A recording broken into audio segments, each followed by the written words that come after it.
البلد ہے، مکی صورت ہے، 20 آیات ہیں اس کی۔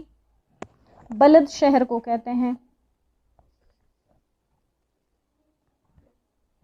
اعوذ باللہ من الشیطان الرجیم، بسم اللہ الرحمن الرحیم۔ لا اقسم بهذا البلد، لا اقسم، لام قسم، لا جو ہے یہاں پر قسم کے لیے ہے۔ لا اقسم، میں قسم کھاتا ہوں، بهذا البلد، اس شہر کی، وانت حل بهذا البلد، وانت حل، اور آپ کے لیے ممانعت نہیں رہے گی، بهذا البلد، اس شہر میں۔ اور بعض لوگ اس کا ترجمہ علماء اس طرح سے فرماتے ہیں، وَأَنْتَ حِلٌّ بِهَذَا الْبَلَدِ، آپ رہنے والے اس شہر کے ہیں۔ دونوں طرح سے آپ پر اس شہر میں کوئی قید ممانعت نہیں رہے گی، یا آپ رہنے والے ہیں اس شہر کے۔ وَوَالِدٍ، اور قسم ہے والد کی، وَمَا وَلَد، اور اس کی اولاد کی۔ قسمیں کھانے کے بعد اصل بات پر آئے، لَقَدْ خَلَقْنَا الْإِنسَانَ، ہم نے بنایا انسان کو، فی کبد، مشقت میں، محنت میں، اَيَحْسَبُ، کیا وہ خیال کرتا ہے، أَلَّن يَقْدِرَ، کہ اس پر طاقت نہیں چلے گی، علیہ، اس پر، احد، کسی کی بھی، کیا وہ یہ خیال کرتا ہے کہ اس پر کسی کا بس نہیں چلے گا، کسی کی طاقت نہیں چلے گی۔ یقول، اور کہتا ہے، اہلکت، میں نے خرچ کیا، مالا لبدا، مال ڈھیروں، وہ کہتا ہے کہ میں نے ڈھیروں مال خرچ کیا۔ ایحسب، کیا وہ خیال کرتا ہے، ان لم یرہ، کہ نہیں دیکھتا اس کو، احد، کوئی ایک، کیا وہ خیال کرتا ہے کہ اسے کوئی ایک بھی نہیں دیکھتا۔ الم نجعل لہ، کیا ہم نے نہیں دی اس کو، عینین، دو آنکھیں۔ اب نجعل لہ، اس طرح سے اس کو پڑھیں گے، نجعل، لام کو ایک دفعہ عین کے ساتھ ملائیں گے، دوبارہ ہا کے ساتھ ملائیں گے، لہو پڑھیں گے۔ اکثر لوگ اس کو الم نجعلہ کہتے ہیں، نجعلہ نہیں ہے، الم نجعل لہ، کیا ہم نے نہیں بنائی اس کی دو آنکھیں، ولسانا، اور زبان، وشفتین، اور دو ہونٹ، وہدیناہ النجدین، اور اس کو دکھا دی دو گھاٹیاں۔ تو سورۃ البلد اور قرآن کریم کے اندر یہ بات بار بار کی جا رہی ہے کہ جن چیزوں کی قسم کھائی جاتی ہے تو ان کی عزت اور ان کے اکرام کی وجہ سے پہلی قسم کھائی گئی مکہ معظمہ کی، یقیناً بہت ہی عزت والا، بہت ہی حرمت والا شہر ہے۔ دوسری آیت میں آپ کو تسلی دی گئی ہے کہ آج آپ کو اس مکہ سے لوگ نکال رہے ہیں، آپ کو رہنے نہیں دے رہے، لیکن ان قریب ایک وقت ایسا آئے گا، جیسے آپ یہاں پر پیدا ہوئے، یہاں پر رہے، ان قریب وہ وقت آئے گا کہ آپ واپس یہاں پر آئیں گے اور یہاں پر داخل ہونے سے آپ کو کوئی منع نہیں کر سکے گا۔ اس کے علاوہ حل یہاں پر قید اور ممانعت کے لیے بھی آیا ہے کہ آپ کے لیے یہاں کوئی قید نہیں رہے گی، اور حل یہاں پر ایک اور مقصد کے لیے بھی آیا ہے۔ جیسے ہم سنتے ہیں کہ مکہ کے لیے لوگ کہتے ہیں حرم شریف، حرم کا لفظ استعمال کیا جاتا ہے۔ حرم کا مطلب ہے کہ جس حصے میں، جو یہاں مخصوص ایریا ہے خانہ کعبہ کے ارد گرد کا، جس حصے کو حرم کہا جاتا ہے، اس کے اندر قتل و قتال کرنا منع ہے۔ جیسے جن لوگ حج اور عمرہ کے لیے گئے انہیں یہ بات معلوم ہے، جو نہیں گئے وہاں پر، یا جن کو یہ بات معلوم نہیں ہے، ان کے لیے کہ اس مقام کے اندر جس کو حرم کہا جاتا ہے، کسی چیز کا مار دینا جائز نہیں ہے، یہاں تک کہ اگر کسی کے جسم پر کوئی کھٹمل وغیرہ یا جوئیں وغیرہ ہوں، اس کو بھی نہیں مار سکتے، بلکہ آپ پکڑ کے اس کو صرف پھینک دیں گے۔ وہاں سے جس حصے کو حرم کہا جاتا ہے، جتنے حصے کو، وہاں سے گھاس نہیں توڑ سکتے، کسی قسم کی گھاس نہیں توڑ سکتے، کوئی جانور موذی آپ کے سامنے آ جائے آپ اس کو مار نہیں سکتے، اسی لیے تو اس کو امن کی جگہ کہا گیا ہے۔ وہاں کوئی کسی سے کسی قسم کی جو ہے وہ بدسلوکی نہیں کر سکتا، اجازت نہیں ہے۔ ہاں اس کے باوجود جو لوگ کرتے ہیں وہ ان کا اپنا حساب کتاب ہے، اللہ کو دیں گے، لیکن اجازت نہیں۔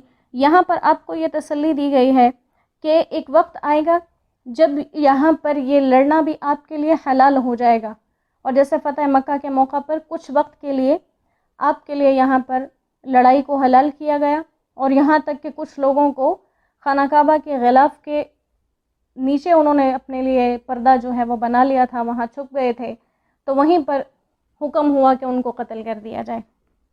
لیکن یہ اس حرم کے علاقے کو حلال بھی اللہ نے کیا تھا، اور پھر واپس اس کی حرمت کو آپ صلی اللہ علیہ وآلہ وسلم کے ذریعے لوٹایا بھی گیا۔ تو یہ بھی بات ہے کہ یہاں پر کچھ وقت کے لیے یہ آپ کے لیے حل بن جائے گا، یعنی یہاں پر آپ قتل و قتال کر سکیں گے۔ پھر اس کے بعد قسم کھائی گئی ہے والد اور اس کی اولاد کی۔ والد سے مراد یہاں حضرت آدم علیہ السلام، اور اولاد سے مراد ان کی تمام اولاد قیامت تک آنے والی۔ اور ان قسموں کے بعد کہا کہ ہم نے انسان کو بہت محنت اور مشقت میں بنایا ہے، یعنی آدمی اپنی ابتدا سے لے کر اپنی انتہا تک مشقتوں میں، رنج میں، سختیوں میں ہی گرفتار رہتا ہے۔ کبھی بیماریاں آتی ہیں، کبھی تکلیفیں آتی ہیں، بہت کم ہی کسی کی زندگی میں کوئی ایک لمحہ ایسا آتا ہے جب وہ ہر طرح کی تکلیفوں سے صاف ہو اور بالکل بے فکر ہو۔ ایسا بہت ہی مشکل ہے کہ کسی انسان کے ساتھ ایک لمحے کے لیے بھی ہو جائے، ورنہ اگر کسی کے پاس ایک وقت میں بہت سی خوشی بھی ہے لیکن وہ اندرونی طور پر یا کسی اور وجہ سے کسی بڑی تکلیف میں وہ مبتلا ہوتا ہے کسی بھی حوالے سے، تو لہٰذا یہ بات خود اللہ سبحانہ و تعالیٰ فرما رہے ہیں کہ ہم نے انسان کو محنت میں اور مشقت میں جو ہے وہ بنایا ہے۔ وہ پیدائش سے لے کر مرنے تک اس مشقت سے چھوٹے گا نہیں، کسی نہ کسی طرح سے مبتلا رہے گا۔ لہٰذا جب یہ اعلان قرآن کریم کا ہے کہ مکمل سکون اور مکمل راحت اور آرام دنیا کے اندر نہیں حاصل ہو سکتا، تو ہمیں اس کے لیے یہ جو بھاگ دوڑ ہم کر رہے ہیں نا کہ ہمیں مکمل سکون مل جائے، تو وہ یہاں نہیں مل سکتا۔ بڑے بڑے اولیاء اللہ ہم دیکھتے ہیں، اللہ کے 100% فرمان بردار، ان کی زندگی میں بھی تکلیفیں ہوتی ہیں۔ اور سب سے بڑی مثال، یعنی کہ اس سے بڑی ہستی کون ہو سکتی ہے جس کے شہر کی بھی قسم کھائی گئی ہو، جب ان کو ساری زندگی ستایا گیا، مشقتیں ڈالی گئیں ان پر، سختیاں ڈالی گئیں ان پر، ہر طرح کے ظلم و ستم کیے گئے، تو اس سے بڑی کیا گواہی ہو سکتی ہے کہ انسان دنیا میں پرسکون رہے گا۔ ہر طرف سے کوئی نہ کوئی مشقت اس کو گھیر کے رکھے گی، کہیں نہ کہیں سے کوئی نہ کوئی تکلیف، کوئی پریشانی اس کے ساتھ رہے گی۔ یہ انسان کے انسان ہونے کا تقاضا ہے، اور یہ تقاضا خود اللہ سبحانہ و تعالیٰ نے اس کے اندر رکھا ہے۔